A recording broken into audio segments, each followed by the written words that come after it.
Hi, peeps. I'm Auriel Grace, and this is a spiritual show. And tonight we're talking about two great men who have helped shape, change, uplifted, and given hope to people around the world.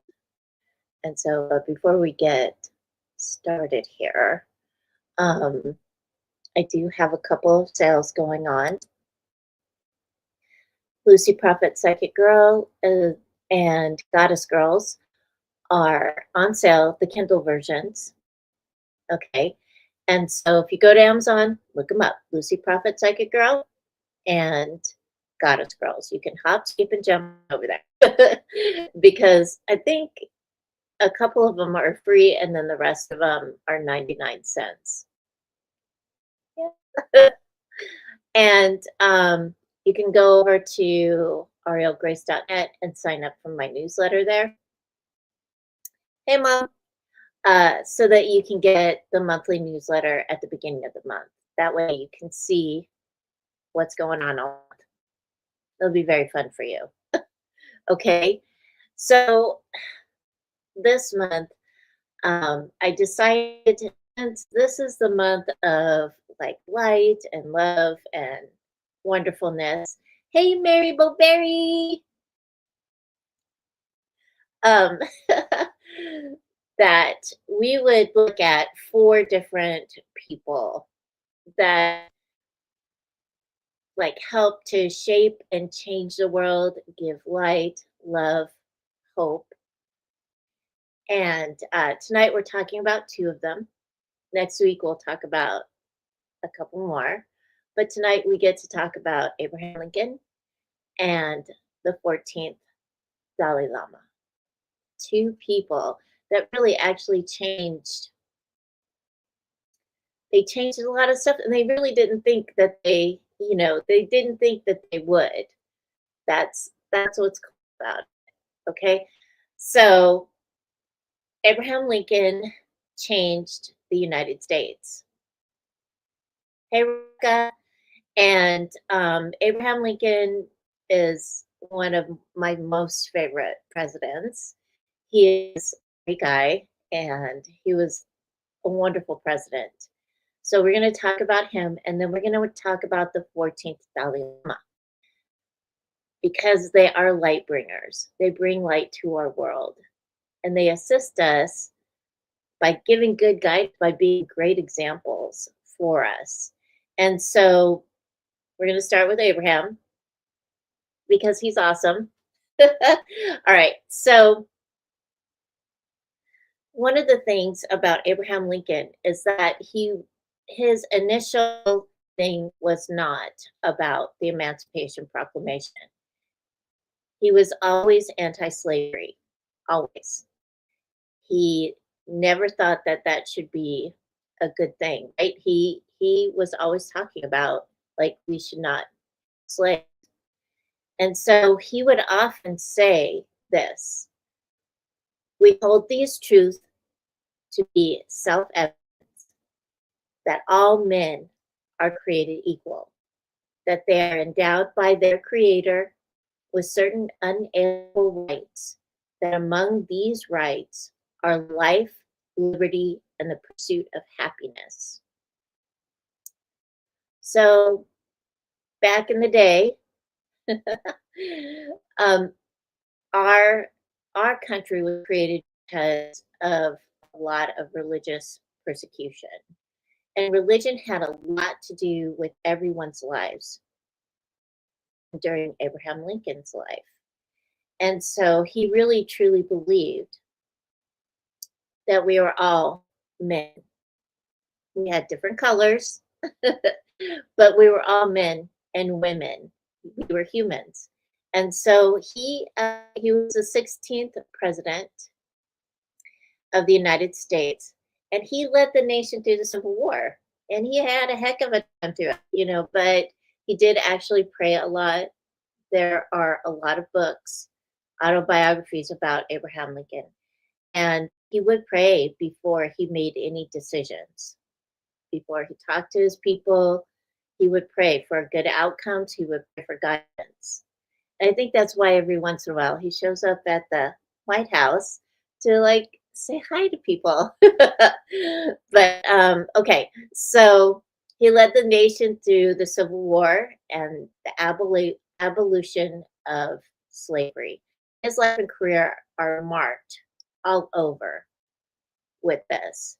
He debated, there are newspaper articles of him sending letters to the newspapers and debating with people through letters in the newspaper about anti-slavery. Okay, so he was always about that. So abolishing slavery was important for Abraham for moral, political, military, and long-term economic reasons. So he had all of these reasons that he presented to the politicians about this. He believed that slavery was monstrous injustice that undermined America's America's founding principles of liberty and equality. So that's what he truly believed in, liberty and equality. And he fought for it. Like he would talk everybody's ear off about it. He there were a lot of people that didn't like him. And that's one of the reasons why he was killed, because of he stood for and what he pushed through. He even wanted to create different colonies so that the southern slaves that came to the north could live peacefully in their own colonies so that they could have their own space and live freely without any persecution. So it didn't go through because, again, he was killed, and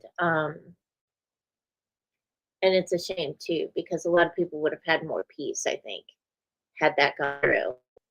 Um, Lincoln's personal wish was that all men everywhere could be free. And he truly believed that the United States was a place where all people could be free. Right? He believed in the Declaration of Independence and what it said. So he believed it was an offense against God to wring their bread from the sweat of other men's faces. And that is a direct quote from Abraham. He felt that the existence of slavery made the U.S. appear hypocritical to the world, compromising the nation's example of free institution. So he didn't want any hypocrisy, and he felt that, we got to end this. So Lincoln emphasized that all people had a natural right to enjoy the fruits of their own labor, a right denied by slavery. As I would not be a slave, so I would not be a master. This expresses my idea of democracy. Whatever differs from this to the extent of difference is no democracy. And he said that on August 1st, 1858. So they created the 13th Amendment for the United States. The 13th Amendment ratified, abolished slavery, and involuntary servitude. So there were a lot of people that came across from Europe, Ireland, Scotland, England, and they came from France as well. And so there were a lot of indentured servants because they couldn't pay their way over, so they became indentured servants. He wanted to end that too. So, wow, that's cool, Rebecca. So Rebecca's family had a mirror chair that belonged to Abraham Lincoln. The state of Illinois sold the furniture from the state capitol. Whoa, dude, picture. Take a picture of it. All right. So the 13th Amendment, ratified in 1865, abolished slavery and involuntary servitude in the United States, except as a punishment for a crime after a person's conviction. So prisoners, somebody that has been convicted, they would have to work, obviously, but it wasn't like slavery. It was your punishment. So um, forever banishing or banning forced labor and giving Congress power to enforce it. It officially ended chattel slavery for millions of enslaved people, fundamentally altering American society after the Civil War. So it did alter our society. I mean, a lot of people moved north. There was the Underground Railroad, and we're going to talk about that next week. We're going to be talking about Harriet Tubman, who was a very brave rockin' lady, and she helped slaves move from the South to the North. If you could get to the North, you were free, right? The Union state, you were free.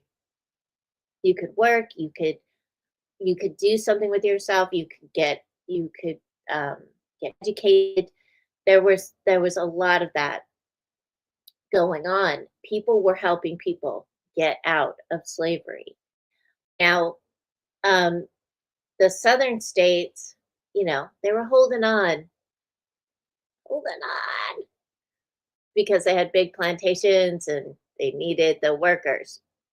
If they didn't have slaves, they would have to pay their workers. Wow. All right. So these are the key points of the 13th Amendment. A lot of people don't know, and I think this is kind of funny that the people that are coming to the United States from different countries and getting citizenship, a lot of them know more about our history than the people that actually live here. So, abolition, it made slavery and forced labor illegal across the entire country. It kept the exception for prison labor, allowing convicts to be compelled to work. It included a section giving Congress authority to pass laws to enforce the ban, paving the way for civil rights legislature. It was the first of the three Reconstruction Amendments, along with the 14th and 15th, that to redefine American society for the Civil War, after the Civil War. So, the reason why I'm saying this is because Abraham Lincoln, his humble self, helped to do this. He helped us, and along with other people who believed the same way as he did. And there were a lot of people that did not believe what Abraham and his people believed. So I know here in North Carolina, they really didn't want the Civil War. They were talked into it, and so they became a Southern state. They really didn't want it. They didn't want the Civil War. They didn't want to be a part of it, and they became part of the Southern states because there was slavery as well. And so there was a huge fight, and there were brothers fighting brothers, cousins fighting cousins, families fighting families over this. So take a breath and let's appreciate what Abraham Lincoln and his friends helped to create in the United States. They sent and gave light to so many people. They helped so many people. Okay, so tomorrow when I do my blog, I've got a timeline here for Abraham Lincoln and everything that he did, and it's extensive. We're not going to go over that because it's going to take too long to go over it. But he lived a very interesting life. He did, and so he came up from nothing, a dirt cabin, a dirt floored cabin, and he became the President of the United States. And that is another way that he brings light. It doesn't matter where you came from, you can still do it. You can still make it. You can still get it, whatever it is that you desire. And he is proof of that. Okay, so now we're going to move over to the Dalai Lama. So I love the Dalai Lama. He has a great sense of humor, and he's just lovely, lovely. He is. So historically, the Dalai Lama held the dual role of spiritual and political leader of Tibet. The position evolved from being solely spiritual lineage into a powerful temporal authority that unified the Tibetan state for centuries. Like this was going on for centuries. As a spiritual leader, the role of the Dalai Lama is as a monk of the Gelug school of Tibetan Buddhism. So we've talked about Tibetan Buddhism before. We've talked about Buddhism on whole. So each Dalai Lama is believed by Tibetan Buddhists to be the reincarnation of the Bodhisattva of compassion, who chooses to be continually reborn to help humanity achieve enlightenment and end suffering. So we've talked about the different bodhisattvas. So this bodhisattva is the bodhisattva of compassion, who is also, we'll talk about who all of them are, but remember the bodhisattva is the person that lives over and over again to come back and help with compassion, help with grace, understanding, okay, and enlightenment. So the enlightened being has taken a vow to postpone their own final nirvana until they have helped all sentient beings on earth achieve liberation from suffering. Okay, so they can't go home. They can't go home until everybody has achieved enlightenment.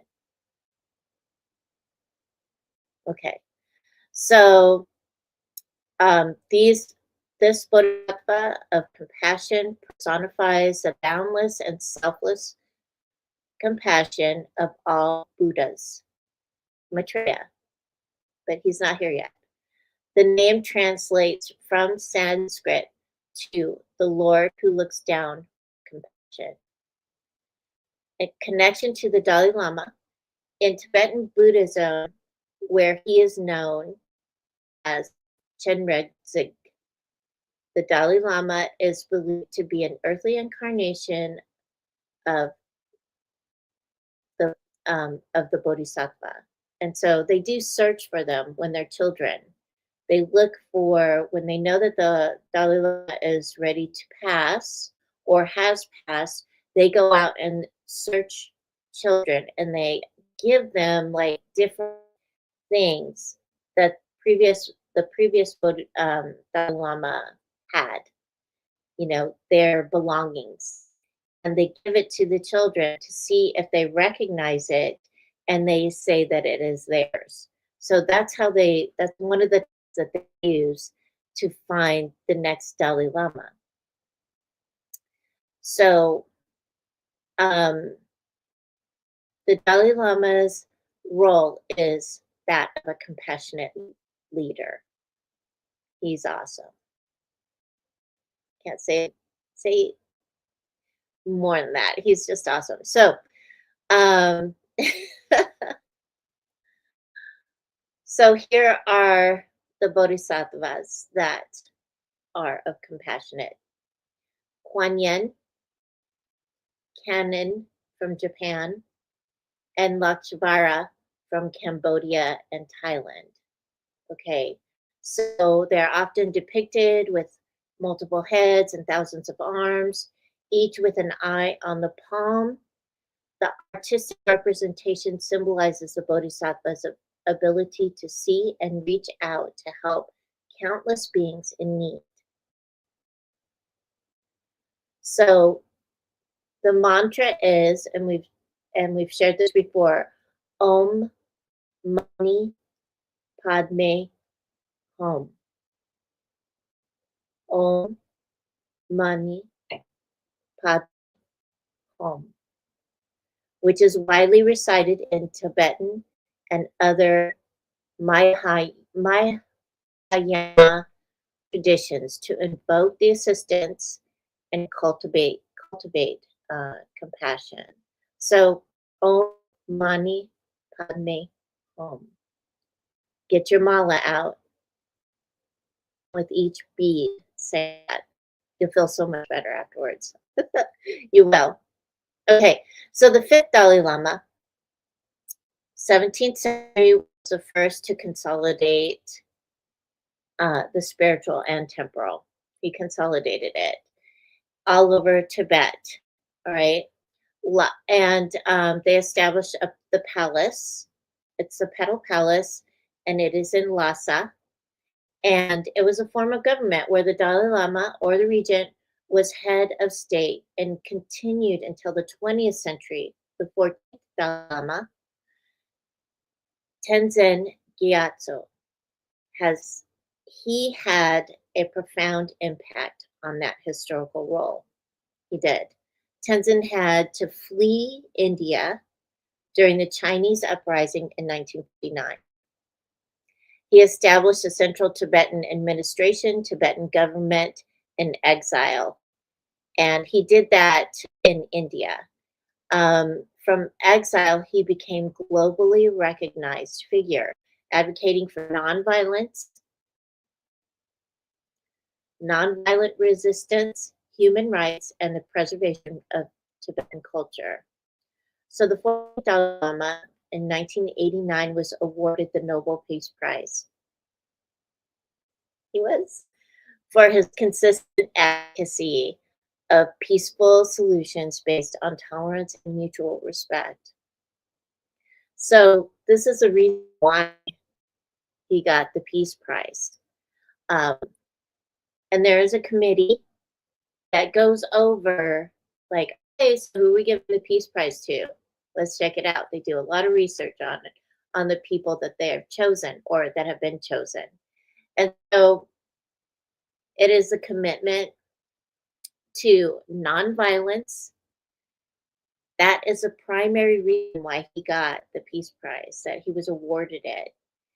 And the Dalai Lama's consistent advocacy of peaceful solutions, even in the face of extreme aggression and human rights violations by the Chinese government in Tibet. The Dalai Lama's middle way approach helped. It proposed like genuine autonomy for Tibet within China, allowing the preservation of its culture and religion through dialogue and mutual respect rather than seeking independence through violence. So he didn't want any violence. He just wanted Tibet to retain its culture, retain its history, retain everything. Yeah, so China wouldn't go in there and China it up. So the Committee for the Nobel Peace Prize emphasized that his Buddhist peace philosophy was based on a reverence for all living things and the idea of universal responsibility that embraces both man and nature. So he's all about saving not just mankind, but saving everything, right? The Dalai Lama was the first Nobel laureate to be recognized for his concern for global environmental problems, a central part of his 5-point peace plan to turn Tibet into a demilitarized, ecological, stable buffer zone. So that's what he had a plan for this. He still has that plan for this. And the implications of him getting the Nobel Peace Prize were the attention of the plight of the Tibetan people and the ongoing Chinese occupation and human rights abuses, particularly following the martial law in Lhasa and the Tiananmen Square crackdown in Beijing earlier that year. The award was widely viewed as symbolic con- condemnation of China's oppressive tactics. In contrast, the Chinese government denounced the decision to as interference in its internal affairs. So they're like, yeah, get out of here. But people knew now. People really knew. And so there has been, back and forth about it. But it served as a powerful validation of the Dalai Lama's unwavering commitment to nonviolent resistance, a message that inspired democratic movements worldwide. And so that's why if we go out because we're not happy with our government or we're not happy with our city or state or whatever, and we use signs and we don't like act like lunatics and hurt people, like going and hitting people with our signs, then that's a good example. Just going out. And the best way to resist something or the best way to um, show that you want something to be changed. It's not about going out there with a frying pan and hitting people over the head with it. It's about standing up for whatever it is that you're thinking about, and also like not going violent, not being angry about it. Instead, be consistent. Remember to communicate, understand, and be compassionate, right? Because that is a better way, that's a stronger way of getting your point across without violence. No violence. There's no need for it. There's enough in the world already. There is. So I have a link to the speech that the Dalai Lama said when when he was awarded the prize. And I'm going to leave it in the show notes so that you can go check it out and read it. It's a beautiful speech, and I know that you'll like it. When I read it, I'm just like, wow, awesome. And so I feel like if more people read his speech, that they would have a better understanding of how we can um, we can be in the world. We can make things happen in the world. Up to you to decide. So the Dalai Lama initiated democratic reforms for the Tibetan community in exile. In 2011, he formally devolved his political authority to the democratically elected leader, ending the 368-year tradition of Dalai Lama serving as both spiritual and temporal head of Tibet. He now serves solely as the spiritual leader of the Tibetan people and a global moral authority. So he gave it up, gave up being the temporal, and is only the spiritual now. But he does talk all over. He speaks all over the world about nonviolence. So you happen to get to see him speak, go see him. Go see him. It'll be so beautiful to be able to see him. There is a YouTube channel, and there are a lot that it's a lot of him talking about different things. And he does have a great sense of humor. He does. So both of these men were very spiritual men. They had their own beliefs. Oh, see, the Dalai Lama's been in Charlottesville. Yeah. If he's there now, Ma, go see him. Go say hi. Tell him I said hi. I don't know if he's here to Greensboro. Probably not, but you never know. um, both of these men were very spiritual. Abraham Lincoln and the Dalai Lama. And the both of them were moved from their spirituality, from their creator, from Buddha, to bring about, you know, bring about peace, bring hope to people. Let them know that they acknowledge that every person is important. Whether you realize your own importance within you, they realized your importance.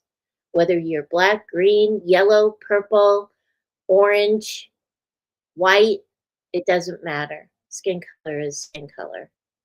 Everybody is beautiful. And that's something that we all need to remember as we move about our days. Have compassion for those people out there that also need that understanding. They need that love, right? Acceptance. So these are our two light bringers this week. Yeah, I bet he has a large following. It's like, "Hey, it's a Dalai Lama." So, all right. So next week, one of the people, as I said, we're going to be talking about is Harriet Tubman. I haven't decided on the other person. I really haven't.